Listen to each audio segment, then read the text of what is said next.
Well, good morning, everybody. Those of you who don't know me, I'm Michael Summers. I'm Chief Deputy for the County Clerk's Office, and hi, Christian, how are you? Yes. Good morning, sir. It's my privilege to welcome all of you to our Department of Education today. We want to have an interactive sort of presentation to discuss the work of the County Clerk's Office. We've had some presentations done in the past. You've heard from Sandra Becker, our payroll manager, on what that team does. Christian very ably handled a presentation on the Board of Equalization over the summer, which our office has a hand in as well. And we hope in the coming months to have presentations related to elections and voter registration and other things. So our intention today, and Shane will be on his way, hopefully in just a couple of minutes here, but we did want to have a sort of a maybe feature some things about the office that you didn't know, bring out some things that are, well, as Shane likes to put it, our office sometimes is like the old Life cereal commercial. Just, give it to Mikey, he'll eat anything. Our office is an office with a very broad range of responsibilities and a lot of things entrusted to us.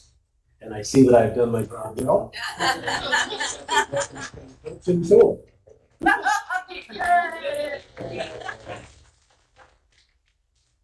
All right, well, good morning, all. Sorry, some stuffing Broncos game on. Well, you better know how to count, right? Y'all watched the game last night. They lost because they had 12 men on the field. The Bills did. So, always important to know how to count, right? Exactly. So, anyway, good morning, all. Great to be here. And so, I know you've already heard the past couple of sessions about our payroll department, our archives as well. And I think early in the year, next year, you're going to hear about our more detail about our elections and voter registration. So I'm going to kind of talk about the over-encompassing view of the county clerk's office. So I like to refer to the county clerk's office as, you remember the old Life cereal? I just told it. Yes, did that. Joe? I just I'm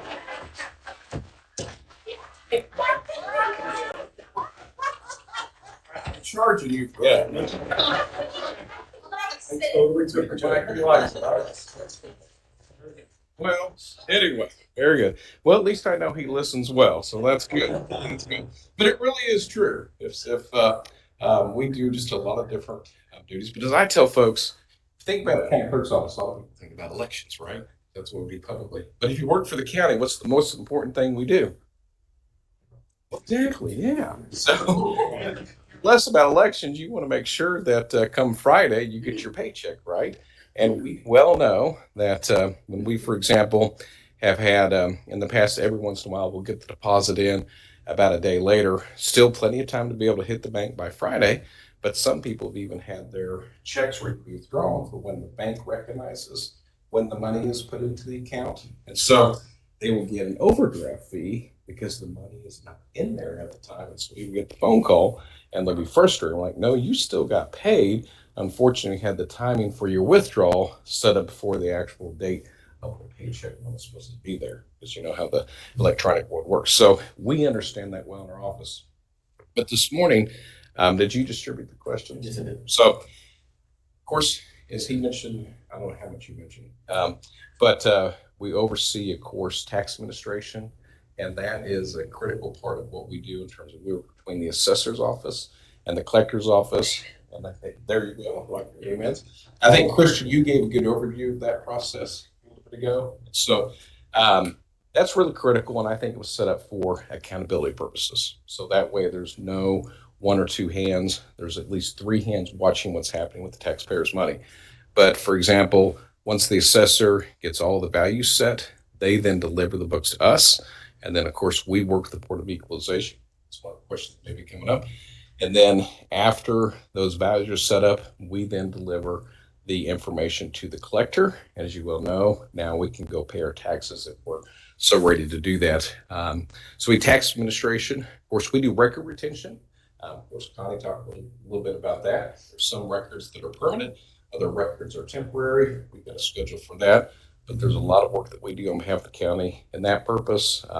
I'm the sunshine officer, not only for my office, but for the county commission and all the county departments for the commission. So as you can imagine, that keeps us busy. And then we also oversee licensing. And so I tell people I'm a teetotaling Baptist, but my name is on every liquor establishment in Grand County. Okay, so there you go. So we do that as well. We do auctioneer licenses as well. And so that's another aspect of the duty that we have in terms of the office of the county clerk. And then we also notary commissions. We're the final, as far as somebody goes to get the notary, they complete that process in the county clerk's office. So we do that duty as well. Of course, elections, as I mentioned earlier, we do that. So we'll talk a little bit about that here in a minute. And then we also do voter registration, another important part of what we do. And then in addition to payroll, we do retirement benefits, right? And so those are critically important to everyone that works here. So how did you set up how you want to do the questions, Michael? So Just randomly drew out of a hat. all right. So who wants to be first here? Excited. Explain how the office handles sunshine law. Okay, very good. So on average, we get less than 100 sunshine law requests a year, more likely about 200 requests a year. And not just for our office, I mentioned we do it on behalf of the commission too. But the moment we receive those, we, for example, it's by mail, we're going to scan it in. We're going to begin a timetable on that. So we've got a spreadsheet that helps us keep track of that. Justin helped us create the spreadsheet that has that time clock, because we have up to 3 days upon receipt of it. So we get it the first day, and then after that first day, we have 3 days to respond. Now, 3 days to respond does not mean we have 3 days only to get the information. We have to respond in 3 days and say, hey, we either have the information, here it is for you, and of course we could do with that in 3 days, or hey, here's how long it's going to take for us to respond to your request. And so does anybody want to guess what year it was that we really began to get a number of sunshine requests, where when I was county clerk, we'd get a handful every year? When we guess what year you really see an uptick in sunshine requests? 21. No, before that. It's after a pivotal election we had in Greene County. No, 2018. 2018, we saw a huge increase in the number of sunshine requests we got. And we do have some people that make regular sunshine requests all the time, just as the highway department. They'll be glad to talk to you about that. So sunshine request, then once we respond to them, do we get to respond, do we get to charge for the time that we were actually looking through to figure out whether it's closed or open? No. Courts have ruled that we should already have that approved beforehand. And so the biggest challenge we have is we have to go through emails, and in emails is where we have to find out whether there's open or closed records in those emails. And so sometimes we can spend infinite amount of time just going through every email, because what they'll do is they'll do the keyword request, and then the IS department will take it, and we will get back thousands of emails. We literally have to sort through and try to figure out which ones are responsive to request. And all those emails, we have to read through every one of them to see whether or not there's anything that can be closed or open. So it can require detailed work. All right, next question. Yes. How does law change regarding absentee voting? Very good question. So last year, the election integrity bill passed, and we actually now have 2 weeks that you can come and vote without having to give a reason. So prior to that, you always had to give a reason, like I'm out of town, or you were sick, or some type of maybe religious reason that you would not be there on the day of the election. Now, 2 weeks prior to the election, you can go down to the election center. It doesn't matter who you are, as long as you have your photo ID with you, whether it's your state or federal, you can vote, and that way you don't have to wait in line on the day of the election. So, and you can even come down to our office if we're not really busy. We don't mind if you come in. If we are really busy, I might want you to go down to the election center, but you can come and do that either here at the courthouse or down at the election center. So 2 weeks before the election. Who else? Yes. What does your office do for the Board of Equalization? Well, we serve as the secretary of the Board of Equalization, and that's the role Julia serves in currently. And so, again, I mentioned, if you get your property value and you're really upset about it. Matter of fact, we had someone in that role in the past who was almost upset enough about their property value this last year that they were going to come appeal their value, but they decided not to. But anyone who is not pleased with their property value, go before the Board of Equalization if they get the request in timely and make an appeal to the board. So we literally take notes, not only during the month of July, but every month we meet as well on the second Tuesday, correct? Second Tuesday we meet. So today it's happening. Right. So good question. What is the question we have? You guys have great questions. I'm impressed. So, yes. The county's payroll, we have, last payroll was 1,150 employees. The payroll was $52,677, 143 cents, I think. $143.55. $52,677. $52,677,155.33 or no, 143 cents. So you have me repeat that. I've Sorry, been fighting a cold here. my pen was slow.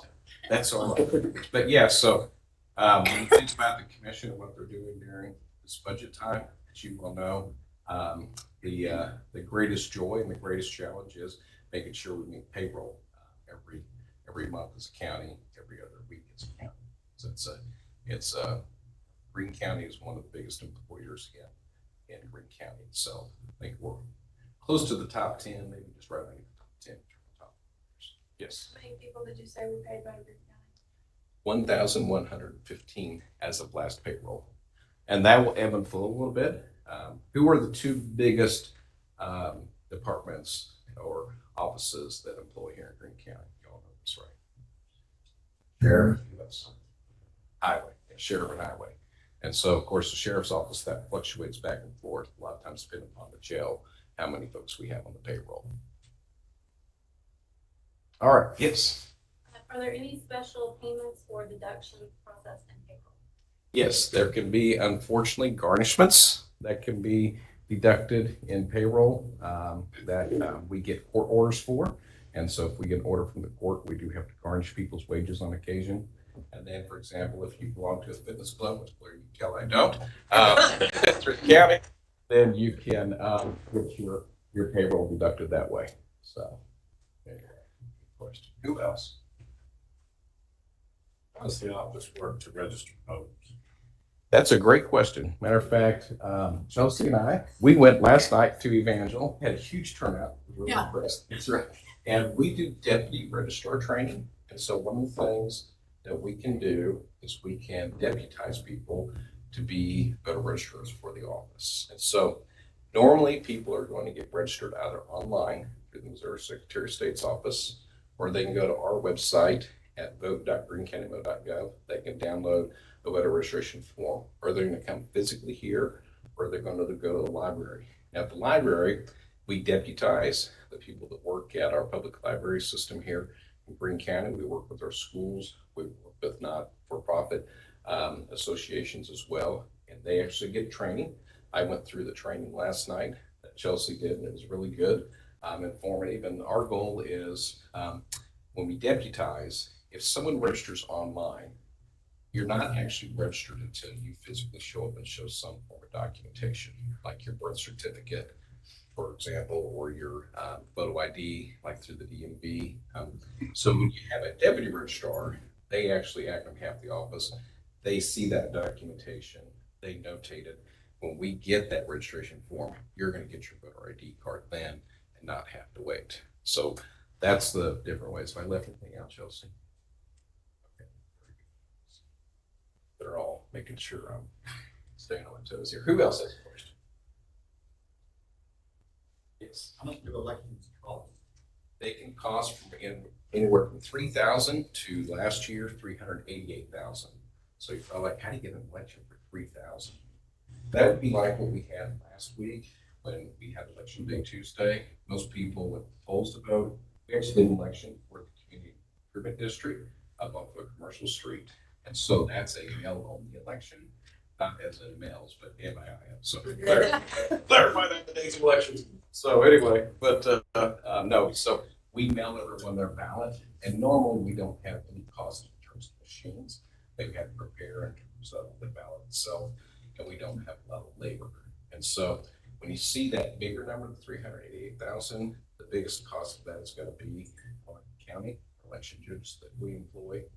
Because after COVID, we pay no less than $200 a day for someone to be an election judge. Depending upon where you're at, you can get more for the election. And also, the machines themselves in terms of preparing the ballot, the coding process, the programming process, the testing process, that's a significant part of the cost of elections.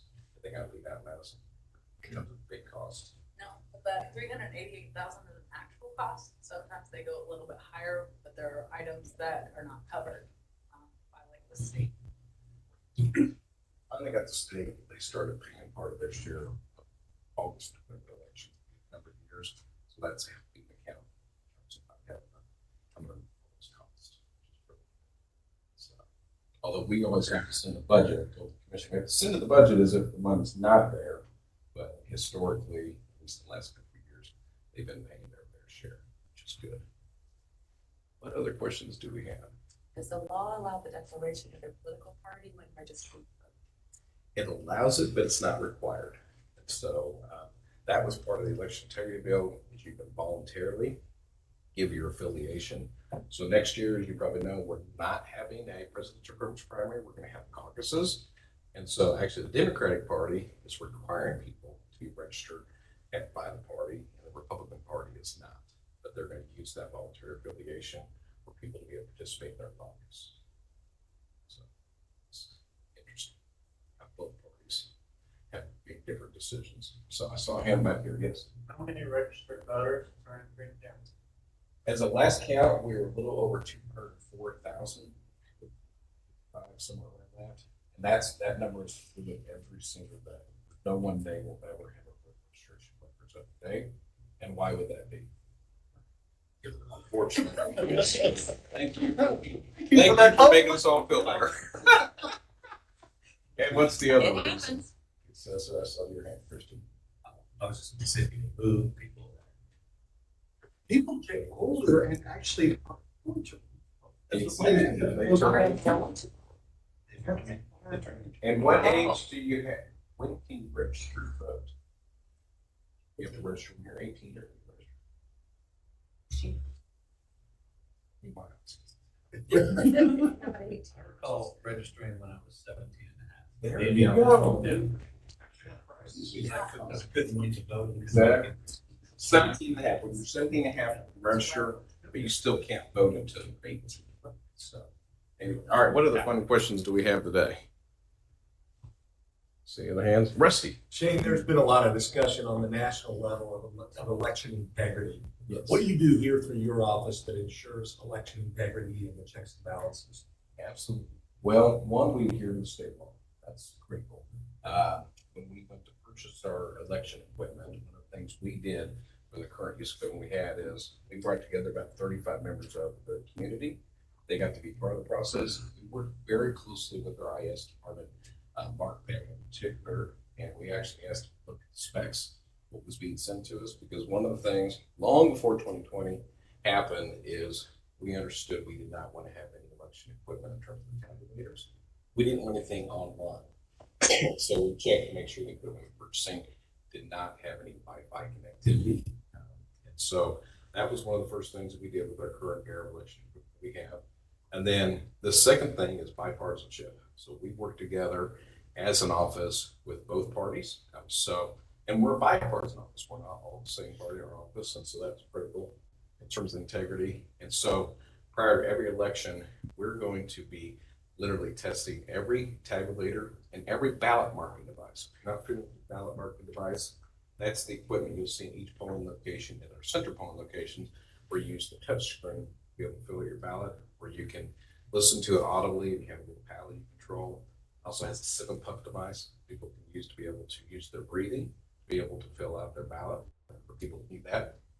All of that equipment is tested. Those ballots that are printed by the ballot marking device, we're testing those barcodes at the top, make sure the barcode is accurately tabulating those ballots. And then on the actual ballots, what we're testing is to make sure the barcodes that go around the ballot that meet up with the ovals for each of the candidate, we want to make sure that they're accurately tabulating. And we're also want to make sure that for some reason somebody fills in more ovals than they should, that the machine's going to say, hey, wait a minute, this is an overvote. And so all that happens with bipartisan teams. So Before the election, we do that. We have a test deck. We hand count that test deck, and then we test the machines to make sure that the machine is accurately tabulating with the different variations in terms of the ballots we submit into the machine. For example, in 2022 last year, I don't know if you remember, we had a lot of U.S. Senate candidates. And if you want to take a guess at how many hours it took us to test that machine for the county itself. Yes, about this one. For how many people? So for a machine just for Greene County, how long do you think it took for us to test that machine? We had 12,500 ballots we had to test for one machine per county. But just throw some. Not quite 40.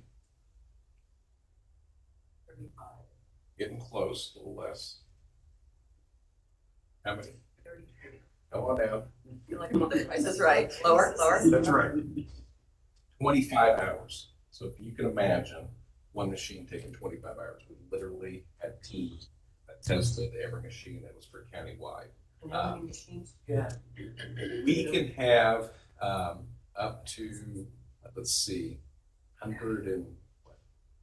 We have 120 in our fleet, and we Yeah. test about, on an average, about 95. During the bigger elections, we really end up, because we'll have more than one machine in each polling location. So we have, does anybody have a question about precincts? How many precincts we have? Yeah. Sure, how many? We have 113. But we don't have 113 polling locations. We have 80 polling locations. So sometimes we'll have more than one machine at the assigned polling locations because we know how busy it's going to be. So that way we don't get a line of people trying to put their ballots in. Too, so that all those machines get tested. So, what other questions do you have? Yes. That is a great question. So the precinct lines are drawn after each census. So you remember in 2020 how long the census got drawn out? Somebody recall that?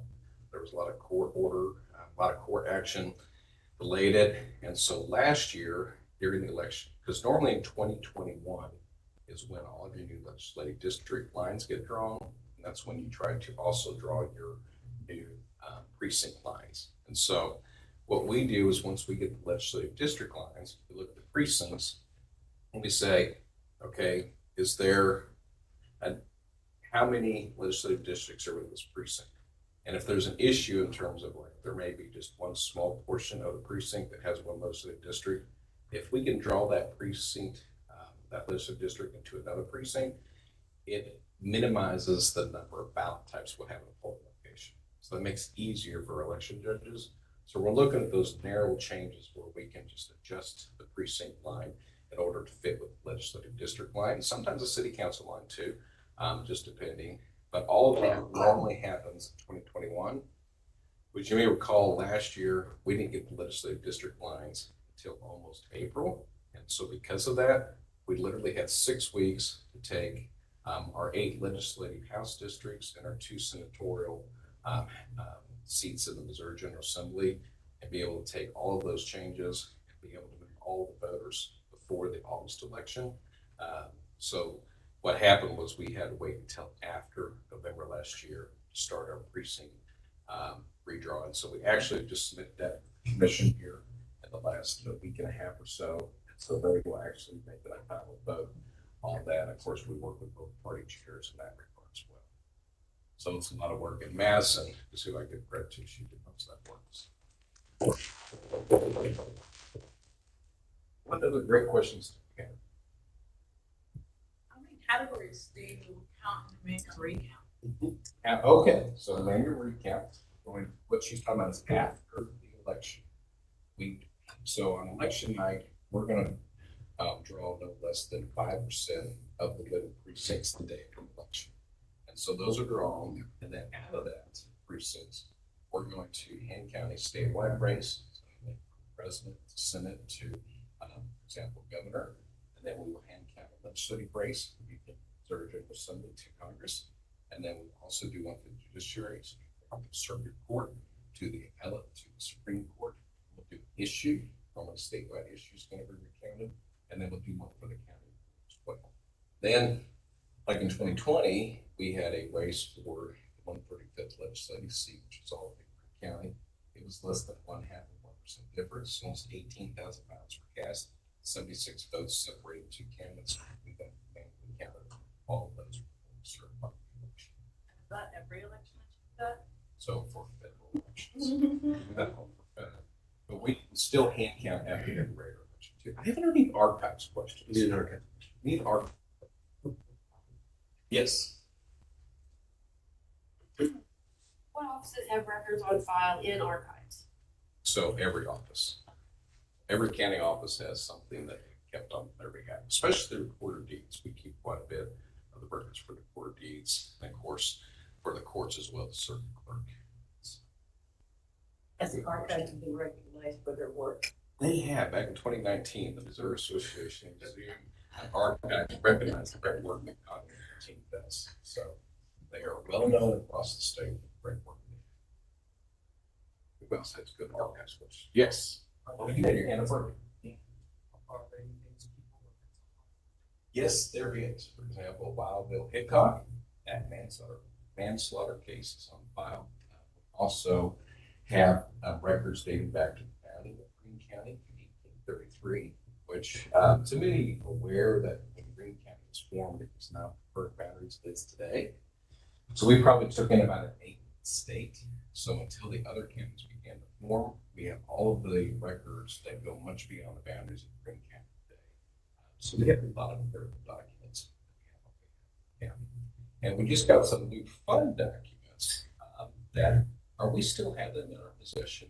No, they've been picked up. They've been, okay, I wonder. Yeah, so for a short period of time, we have the Einstein letter that was in connection with the George Washington Carver Museum. And so we had that, and also had, in addition to that, Ernest Hemingway. So we had a letter from him as well that we had in our possession for a short period of time. So that was fun. So, yes, well, the city of Springfield declared war on Spain. We have that record. Yes. So anyway, my name will reflect our message. Every county in City of Springfield said it's Spain or something. So they declared war on me. So there you go. 2 points. All right, what other questions? How many employees do you have in your office? We have 15 full and part-time, but really only 1 part-time employee. So right now we're down. Do what now? That do all these jobs? Yes. So we have a very nimble team that does a great job, and we all come together when it comes to elections. And I'm proud of the team I work with, so they do a good job, just like each of you do in your respective offices. You got good folks. So anyway, all right. Well, this has been fun, hopefully informative, hopefully more interactive than we normally have, but appreciate you guys this morning. Hey, Clerk's office.